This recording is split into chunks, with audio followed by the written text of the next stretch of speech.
Bonjour, ici le pasteur Joël Spinks et bienvenue à l'émission Vie de foi. Aujourd'hui, on est heureux d'avoir avec nous encore une fois le docteur pasteur Joseph Kabuya. Merci d'avoir accepté notre invitation encore aujourd'hui. C'est un plaisir pour moi. Merci. Et vraiment, on va continuer à avoir du bon temps dans la parole de Dieu.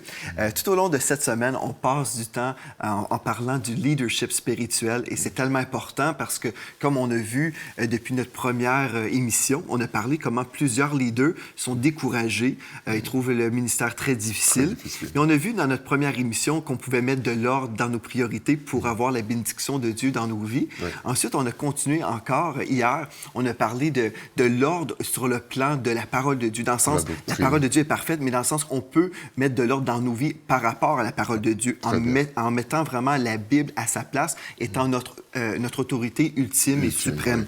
Et on va poursuivre aujourd'hui en parlant, cette fois-ci, du Saint-Esprit, le rôle du Saint-Esprit dans la vie du leader. Et vous, je sais, vous avez fait le tour du monde en prêchant la parole de Dieu, vous avez béni des leaders partout à travers la francophonie, dans des écoles bibliques, des instituts bibliques, à l'université et même dans des conférences pour pasteurs. Donc, vous avez beaucoup semé de la sagesse que Dieu vous a donnée. Et je sais que le Saint-Esprit vous a équipé pour le faire. Donc, vous avez besoin d'avoir cette communion avec Dieu pour pouvoir édifier le corps de Christ comme vous faites. Donc, aujourd'hui, dites-moi, quelqu'un qui nous écoute aujourd'hui qui dirait « OK, moi, je veux vraiment avoir la présence de l'Esprit dans ma vie, dans mon ministère. Comment est-ce que je peux commencer vraiment à faire des changements dans ma vie, établir vraiment une bonne place à l'Esprit de Dieu? » Très bien. Merci beaucoup, pasteur, pour ces émissions qui sont véritablement une bénédiction pour beaucoup de leaders parce que nous ne savons pas par quelle situation passe un collègue assis quelque part au salon chez lui qui médite, qui sent que le ministère est devenu lourd. C'est fascinant de voir que Christ lui-même, avant de quitter ce monde ici, quand il a fini son ministère, il est mort sur la croix, il est ressuscité, il nous laisse une belle promesse. Il dit à ses disciples, vous recevrez une puissance survenant sur vous. Donc la puissance, quand le Saint-Esprit viendra sur vous, et vous serez mes témoins à Jérusalem, dans toute la Judée, en Samarie, jusqu'aux extrémités de la terre. Ouais. Là, c'est dans le livre des Actes, au chapitre 1, au verset 8. Donc, quand nous lisons les évangiles, nous voyons Christ présent, Christ qui agit. Mais nous allons dans le livre des Actes, qui est le livre de l'Église, nous voyons c'est le livre de l'Esprit. L'Esprit est en activité, et je suis surpris de fruits extraordinaires dans l'Église primitive, un lecteur de la parole de Dieu va se poser la question de dire, mais comment ils ont eu autant de fruits? Mais la réponse est là, elle est simple. La réponse, c'est qu'ils ont laissé la place au Saint-Esprit de venir les accompagner. Nous le voyons dans Actes chapitre 2, versets 1 à 3, qui nous parle comment l'Esprit est venu dans la vie des apôtres. Donc, le Saint-Esprit, quand il vient pour apporter un équipement. Parce que nous voyons ces hommes qui étaient peureux, qui avaient la crainte des Juifs après la mort de Jésus-Christ, enfermés dans la maison. Mais quand l'Esprit de Dieu vient sur leur vie, nous voyons que leur vie a complètement changé. Ils sont devenus audacieux. Ce sont des gens, ils sont passés de la phase de peur au courage, à la détermination. Nous voyons que quand ils parlent avec des mots de tous les jours, mais les mots qui sortent de leur bouche sont des mots puissants, qui touchent le cœur des gens au point que Pierre, qui était un simple pêcheur qui venait de la Galilée, il est devenu un orateur. Il parle devant des foules immenses. Il va ranquer des foules et 3000 sont convertis le même jour. Donc, l'aide de l'Esprit fait que la parole de Dieu a pris un sens nouveau. Les textes, les choses que Jésus leur disait hier, qu'ils n'avaient pas compris, quand l'Esprit est venu, on dirait que les yeux se sont ouverts. La parole prend sens dans leur vie. Donc nous voyons que l'Esprit est venu enflammer leur cœur. Ce sont des gens déterminés pour l'Évangile. Malgré la persécution, malgré l'intention du Sanhédrin de les tuer, parfois même, on les tue, on les persécute, mais ils sont déterminés. Nous voyons que la venue du Saint-Esprit sur leur vie, leur ministère, a été un tremplin. Oui. On voit l'importance et la présence du Saint-Esprit dans l'Église primitive. Mais aujourd'hui, admettons, quelqu'un veut aller dans un séminaire sur le leadership d'Église, par exemple.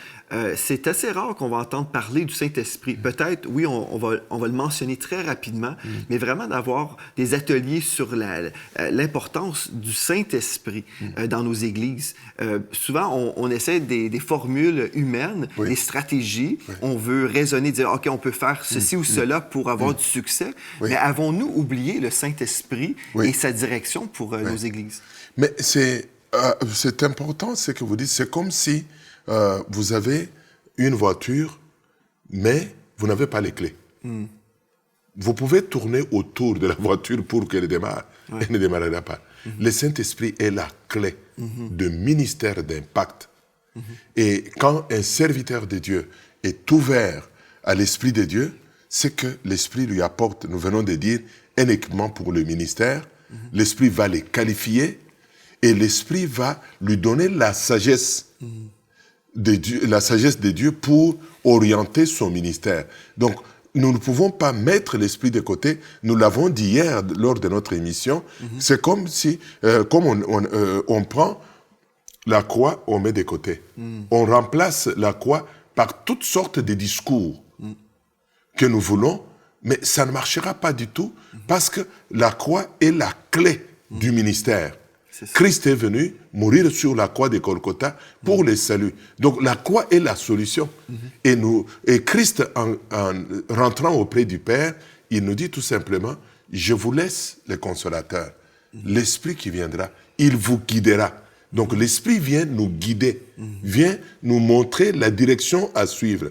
Et la force de l'Église primitive, des leaders de l'Église naissante, c'est quoi? C'est la dépendance à la direction du Saint-Esprit. C'est ça. Si on est dépendant sur la direction du Saint-Esprit, on va éviter beaucoup de problèmes. Imaginez si chaque pasteur aujourd'hui, si vous décidez, je veux vraiment prier et rechercher la face de Dieu pour mon Église, au lieu d'essayer d'avoir des stratégies ou des méthodes, mais on s'arrête vraiment et on dit, Seigneur, parle-moi, montre-moi le chemin, montre-moi ta direction pour l'Église. Et si on est attentif à sa voix et on met en pratique ce qu'on reçoit dans notre esprit, ce que le Seigneur nous révèle dans sa parole, là, on va voir la manifestation de la bénédiction dans notre ministère. Non, c'est... Les récits des livres des Actes sont très enrichissants.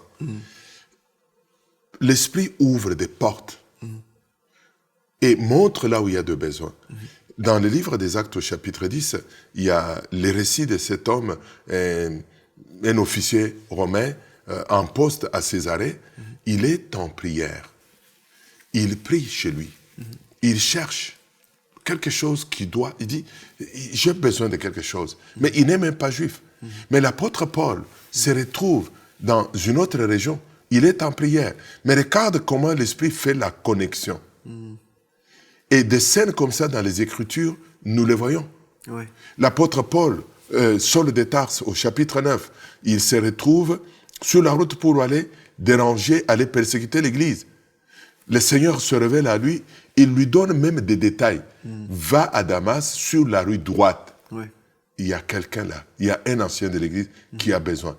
Donc, n'essayons pas de faire le ministère avec notre capacité intellectuelle, avec nos efforts humains. Ça ne marchera pas. C'est ça. C'est mettre les charrues devant le bœuf. C'est ça. Dans plusieurs cas, je crois, on a tellement mis l'Esprit de Dieu à la porte de nos églises. En fait, on peut poursuivre dans notre routine habituelle, et puis même si Dieu est absent, on ne voit pas de différence. Parce qu'on est tellement structuré, et c'est correct d'avoir la structure. On peut avoir la structure, et Dieu, c'est un Dieu d'ordre, mais il ne faut pas oublier qu'il y a l'ordre du Saint-Esprit et pas l'ordre des hommes. Des fois, les gens s'imaginent, pour avoir une Église en santé, il faut avoir de l'ordre, mais on a compris que c'était l'ordre des hommes. Mais on peut avoir l'ordre du Saint-Esprit, ce qui veut dire qu'on va demeurer à l'écoute de Dieu et voir comment Dieu va diriger même la réunion. Mais pasteur, il y a disons, est-ce que cela n'est pas venu par une forme, on peut appeler une forme de méfiance, compte tenu des abus de ceux qui disent l'esprit, mais qui ont laissé la parole de côté.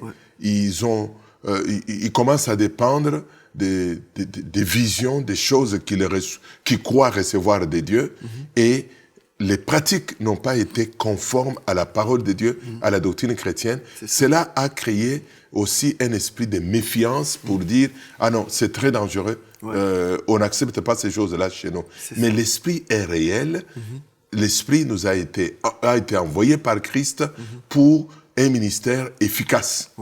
Mais nous ne pouvons pas... C'est comme si... je roule sur la route, je venais de Montréal pour Krembe et pour Waterloo. Quelqu'un a fait un accident sur la route. J'ai dit, moi je ne roule plus dans la voiture, je déchire mon permis, je laisse l'auto. Non, je veille à respecter le principe, les codes de route. C'est ça. Donc je voulais juste souligner cette dimension que à cause des expériences que certains milieux vivent, à cause de l'abus. Des abus qui ne sont pas conformes à la parole de Dieu, ça créait un certain scepticisme, un rejet, une méfiance à l'activité du Saint-Esprit de Dieu. Mais nous devons nous ouvrir comme leaders et ouvrir nos églises à l'activité de l'Esprit Saint. Ça. Moi, je crois qu'il y a une place vraiment pour la parole de Dieu et l'œuvre du Saint-Esprit. Parce que la parole de Dieu est inspirée du Saint-Esprit. Donc, comment pouvons-nous dire, je veux juste la Bible et pas le Saint-Esprit? Non, je crois qu'on peut marier les deux. Les deux. Et si on a une bonne relation avec l'Esprit de Dieu, Dieu va nous dire, il va même nous prévenir s'il risque d'avoir des problèmes comme ça et de l'abus. Et je crois aussi quand l'apôtre Paul dit « ne méprisez pas les prophéties », par exemple. Si à quelque part, il nous dit « ne méprisez pas », ça veut dire à quelque part, on va être tenté de... le mépriser. de mépriser, justement. Parce que, justement, il y a tellement eu d'abus... Notre réaction humaine peut dire « non, je veux rien savoir », mais en fait, en disant ça, on refuse les choses véritables de l'Esprit de Dieu et on vient attrister l'Esprit de Dieu. Donc, on se retrouve à travailler uniquement dans notre tête et on en connaît des églises où on met l'accent uniquement sur la parole de Dieu, rejetant l'œuvre du Saint-Esprit, et d'autres églises où c'est uniquement le Saint-Esprit, on rejette la parole de Dieu. Mais mon cœur et ma prière, c'est qu'on puisse dire, on va tellement bien connaître la parole de Dieu qu'on va pouvoir aussi accueillir l'Esprit de Dieu parmi nous, être sensible à sa voix et se laisser diriger dans nos réunions. Je me souviens, il n'y a pas si longtemps, actuellement, on prêche chaque dimanche matin, il y a une prédication, mais un dimanche où on était dans l'adoration. Mon épouse conduit la louange à l'église. On était dans la louange, l'adoration. Et puis, moi, je suis arrivé sur l'estrade pour prendre en charge la réunion comme d'habitude. Mais là, dans mon esprit, ça me disait, non, ce n'est pas le moment. C'est pas le moment. Et puis, j'ai dit, même publiquement, je ne sais pas quoi faire. Mais... finalement, on a continué à louer et il n'y a pas eu de prédication ce dimanche-là. C'était simplement de l'adoration. Et même dans l'adoration, l'Esprit de Dieu fait son œuvre. L'Esprit de Dieu guérit des cœurs. Il y a des gens qui ont été totalement guéris dans leur cœur par l'œuvre du Saint-Esprit. Il faut dire, pasteur, dans ce que vous venez d'évoquer, nous avons tellement le système rigide de notre liturgie qu'on a mis l'Esprit dehors. Ici, chez nous, ça fonctionne de cette façon ici. Dans cette dimension dont vous venez de dire, c'est que nous devrions considérer les deux. Nous avons la prédication, qui est la parole que l'Esprit a donnée, mais nous devons nous ouvrir aussi à l'activité de l'Esprit, aux dons, à la manifestation des dons, mais établir un protocole de fonctionnement qui permet aux frères et sœurs qui ont été équipés de dons pour la perfection, équipés de dons pour la bonne marche de l'Église, de savoir comment ils doivent pratiquer leurs dons spirituels. C'est ça. Dans notre Église, justement, on a établi un protocole comme ça. Et j'encourage les personnes de notre Assemblée qui veulent grandir dans les dons spirituels. Je leur dis, venez à la prière avant l'Église. Parce que c'est là, souvent, où on va commencer à se développer plutôt que dans la grande assemblée. Et donc, c'est vraiment une belle place. Si les gens veulent... ils veulent répondre à l'appel de Dieu et aspirer aux dons spirituels, bien, on devrait au moins venir prier. Venir prier, et puis c'est là où l'Esprit de Dieu commence à travailler. Je crois qu'il y a un élément assez important que vous venez d'évoquer qui rejoint ce que nous avons dit au premier jour. C'est que les hommes, les femmes qui reçoivent des dons spirituels, qui ont reçu de la part du Seigneur les dons spirituels, ils doivent savoir que les dons sont donnés pour la bonne marche de l'Église. Et ils doivent être sous le leadership de leur autorité spirituelle, de leur mentor, qui les aide à développer leurs dons, à pratiquer leurs dons. Et eux aussi ils sont tenus à méditer la parole de Dieu, à demeurer dans la vie de prière, dans la vie de communion avec Dieu, pour que les dons se développent et que les dons soient appliqués de la bonne manière. Exactement. Mais vous ne pourrez pas dire, j'ai reçu des dons, mais vous ne participez pas à la vie de l'Église. Quand il y a des réunions de prière, vous n'êtes jamais là. Vous-même, les dons vous amènent à un esprit, à l'orgueil. Oui. Comme si vous devenez le super pasteur. Parce que c'est par vous que Dieu donne des paroles de connaissance, des paroles de prophétie. Mais au bout de la ligne, ces dons-là ne pourront pas se manifester encore et bénir l'Église de Jésus-Christ. Je crois souvent aussi, le mépris qu'on a eu pour les dons du Saint-Esprit dans nos églises, c'est en réaction, comme vous dites, à l'abus. Donc, on a tellement vu d'abus et aussi les gens qui semblent être utilisés ou qui veulent vivre ces choses-là, souvent sont arrogants et puis on discerne chez eux qu'ils n'ont pas un esprit enseignable. Donc, on est là, dans plusieurs cas, on veut amener une correction. Admettons, une personne a donné une parole et puis c'était pas vraiment juste. On veut arriver et dire, mon frère, ma sœur, voici, il y a des choses à changer, mais on y va avec amour. Si la personne est arrogante et elle veut rien savoir et puis claque la porte de l'Église et puis elle s'en va, finalement, la personne va tourner en rond, tout ça, et le corps de Christ n'avance pas, on n'est pas béni dans l'Église locale. Ça a causé tellement de problèmes que finalement, les gens sont comme, non, je veux rien savoir du Saint-Esprit. Ouais. Mais en fait, c'est pas juste de dire qu'on veut rien savoir du Saint-Esprit. En fait, ce que les gens ne veulent pas, c'est les choses charnelles. Ouais. Qu'on dit viennent de l'Esprit. Mais pasteur, je crois qu'il est très important à ce point ici de souligner que quand Dieu donne les dons, c'est pour équiper son Église. Ouais. Et les dons doivent fonctionner sous un leadership. Et vous soulignez la dimension de la rébellion. L'Esprit de Dieu ne travaille pas avec quelqu'un de rebelle. C'est ça. L'Esprit de Dieu travaille avec quelqu'un qui est soumis à son leader spirituel. Et quand quelqu'un a reçu de Dieu la parole des connaissances, la parole des sagesses, ou même les dons de guérison, il voit des fruits. Et parfois, il y a des gens qui sont tentés même de sortir de l'église. J'ai reçu la puissance pour aller commencer une église. Mais Dieu ne vous a pas appelé au ministère pastoral parce que vous avez reçu un don d'inspiration ou un don de puissance. Donc, vous allez juste causer beaucoup de tort à la vie de l'Église. Et ce sont ces erreurs-là qui font que beaucoup de gens, aujourd'hui, beaucoup de chrétiens ou des mouvements d'Église sont méfiants à des erreurs. Mais à tous ceux-là, nous disons, oui, à travers l'histoire de l'Église, il y a eu des erreurs. Oui. Mais c'est à ce moment que nous avons besoin de leaders qui ont l'autorité spirituelle, qui s'élèvent, qui tapent sur la table pour dire « Non, ça c'est une erreur, on ne doit pas suivre ça, mais nous ne pouvons pas nous empêcher de recevoir la grâce que Dieu a donnée à son Église. » Exactement. Et si la personne qui reçoit une correction, si elle a une belle attitude, elle peut dire « OK », elle va comprendre qu'on corrige la parole. L'erreur qui a été commise. Mais on ne rejette pas la personne. Oui, mais c'est souvent comme ça, les gens s'imaginent si on reçoit une correction qu'on est rejeté. Mais c'est pas vraiment ça la chose qu'on veut comprendre. Donc, la personne peut être enseignable, mais si on revient un peu concernant l'importance de la vie de l'esprit dans la vie du leader. On établit, dans l'Église locale, certainement, nous voulons la parole de Dieu, nous voulons le Saint-Esprit, nous voulons marier les deux dans l'équilibre et vraiment que l'Esprit de Dieu se glorifie parmi nous, qu'on puisse vivre la puissance, comme on voit dans le livre des Actes. On ne voit pas que c'est une Église qui faisait simplement lire la Bible et puis l'Esprit de Dieu était à l'extérieur. Non, mais l'Esprit de Dieu faisait partie du corps de Christ. L'Église grandissait, prospérait. Donc, si c'était possible pour eux, à quelque part, ça devrait être possible pour nous aujourd'hui. C'est encore possible pour nous. Et ça devrait être notre vision et rechercher vraiment la présence de Dieu. Mais moi, une des choses que je pourrais dire, si on parle de l'importance du Saint-Esprit dans la vie du leader, je crois on revient encore une fois à la consécration. C'est d'être consacré et avoir soif de la présence de Dieu. On sait que le Saint-Esprit nous habite, mais vraiment avoir cette soif, ce désir de voir de plus en plus l'Esprit de Dieu se manifester dans nos vies.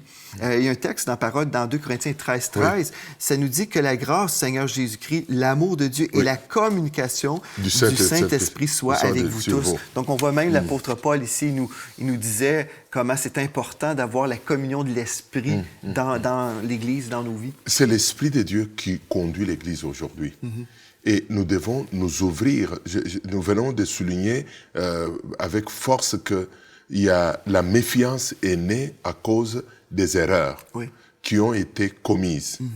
Mais je venais de prendre une illustration de quelqu'un qui conduit vite, qui ne respecte pas les codes de route, il va faire fausse route, il va attraper des contraventions. Mais quelqu'un qui respecte des codes de route, donc pour dire tout simplement que nous ne pouvons pas diriger l'œuvre de Dieu par nos capacités humaines. Nous n'y arriverons pas. L'œuvre, elle est spirituelle.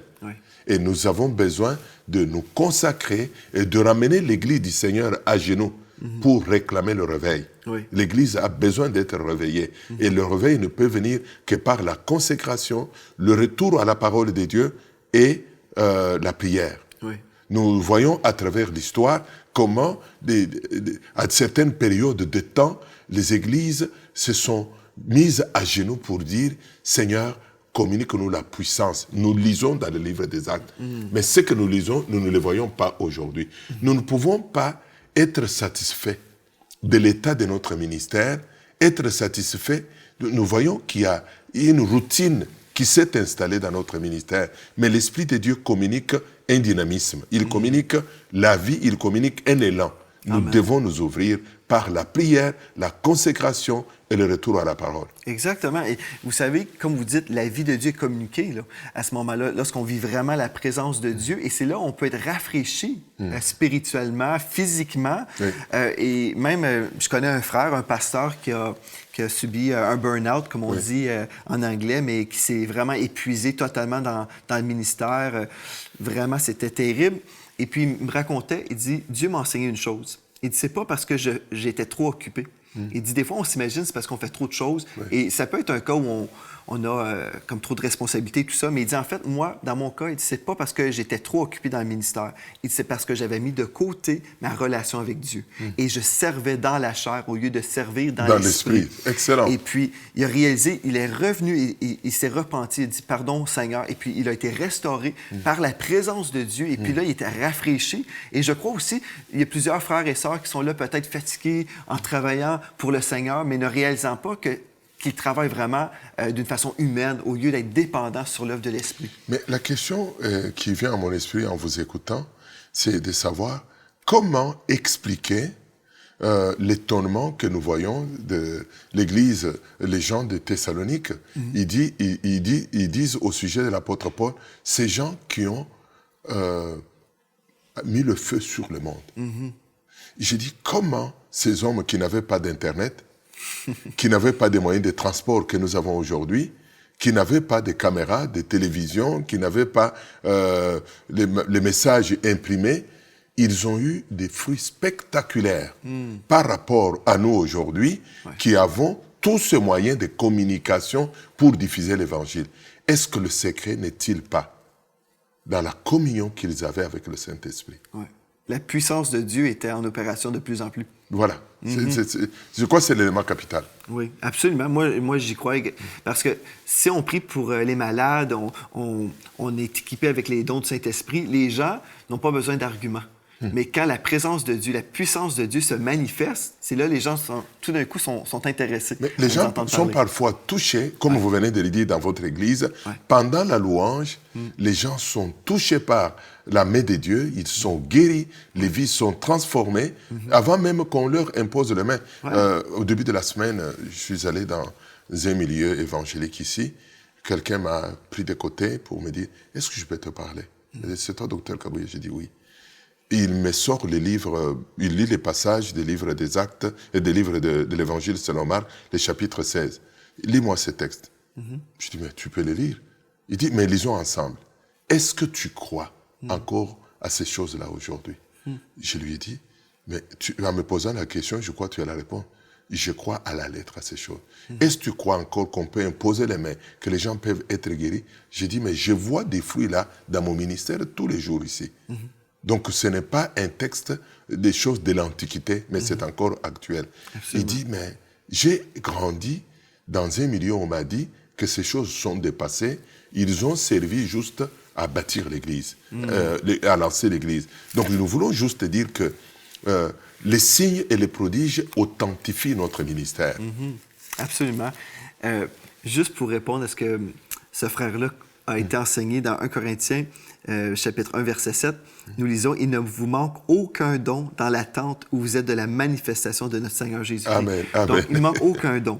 Je sais que le Seigneur n'est pas revenu chercher son Église parce que moi, je ne serais plus là. Mais donc, on sait que tous les dons du Saint-Esprit sont encore pour actuels. Nous. Oui, sont encore pour nous aujourd'hui. Et puis, si on peut mettre de côté la crainte, pas la prudence et l'équilibre, mais la crainte.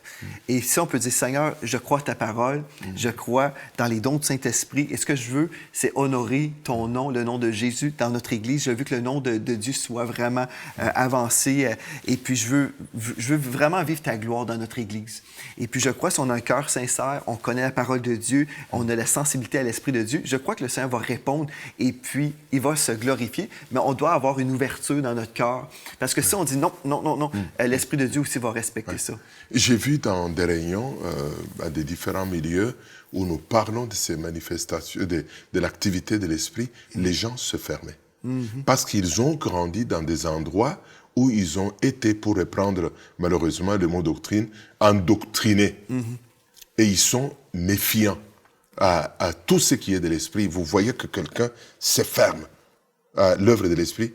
Je voudrais reprendre cette parole des Écritures pour dire, ne nous privons pas de cette grâce que Dieu nous a accordée non plus, compte tenu soit de méfiance ou carrément de l'ignorance.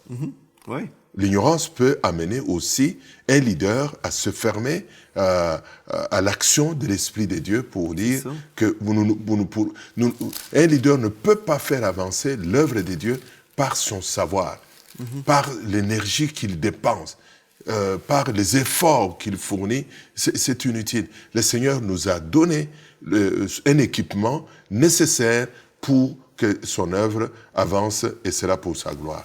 Amen. Gloire à Dieu. J'aimerais ça terminer notre émission aujourd'hui avec un texte. Oui. Il y a plusieurs personnes, peut-être vous êtes là à la maison, vous êtes fatigués, un peu épuisés parce que vous servez, et vous êtes un leader, mais vous avez besoin d'encouragement. Bien, dans Ésaïe 40, verset 31, nous lisons, « Mais ceux qui se confient en l'Éternel renouvellent leur force. Ils prennent le vol comme les aigles, ils courent et ne se lassent point, Amen. Ils marchent et ne se fatiguent point. » Je prends cette parole. Amen. Parce que si on se tourne vers le Seigneur et puis on dit, Seigneur, j'ai besoin d'être rafraîchi, et placez votre confiance en l'Éternel. Le Seigneur est là, il est présent pour vous, il désire vous rafraîchir. Et puis, moi, je crois on fait fausse route si on met de côté l'Esprit de Dieu, parce que c'est lui qui est avec nous. C'est lui que Jésus a laissé à l'Église, comme vous avez mentionné. Donc, on devrait se réjouir de sa présence. On devrait célébrer sa présence parmi nous, être sensible à sa voix. Et puis, comme on va être sensible à l'Esprit de Dieu, on va vivre des moments glorieux, comme on a vécu récemment dans notre Église, des temps de louange, d'adoration, des temps où l'Esprit de Dieu fait seul les choses qu'il peut faire. Moi, je peux enseigner la parole, je peux prêcher, vous pouvez prêcher, on peut faire ce qu'on peut, mais l'Esprit de Dieu, c'est celui qui fait les miracles. C'est celui les qui fait miracles, le surnaturel, c'est de Dieu. Nous lisons ça dans la parole, nous voyons, c'est biblique, mais là, il faut juste apprendre à couler avec l'Esprit de Dieu. Amen. Et puis, comme nous demeurons sensibles à sa voix, Dieu se glorifie. En tout cas, je veux vous remercier encore une fois d'avoir été avec nous aujourd'hui.